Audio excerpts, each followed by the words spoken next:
चलिए दोस्तों, आज की इस वीडियो में बात करने वाले हैं अक्षरा सिंह और प्रिया मलिक के गाने के बारे में, जो कि काफ़ी अच्छा गाना ऑफिशियल लॉन्च होने वाला है। तो आप लोग वीडियो में बने रहिए, शुरू से लेकर आखिरी तक आप लोग वीडियो को पूरा देखिए, तभी कुछ समझ पाएंगे।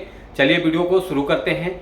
आज हम जिस गाने के बारे में आप लोगों से बात कर रहे हैं, फाइनली ये गाना रिलीज होने वाला है। वो आगे बात करेंगे किस चैनल से रिलीज होगा, पहले गाने के बारे में बात कर लेते हैं। गाने का बोल है खेला होबे, जो कि बहुत बढ़िया गाना है, बहुत सुपर डुपर हिट है, सुनने में आ रहा है, बहुत बजने वाला गाना है। इस गाने को लिखा है पंकज नारायण जी, जो कि काफ़ी अच्छा गाना इन्होंने लिखा है। और म्यूजिक है LK लक्ष्मीकांत जी का। म्यूजिक भी बहुत ज़बरदस्त है, वीडियो की क्वालिटी बहुत ज़बरदस्त है। टीजर लॉन्च हो चुका है इस गाने का।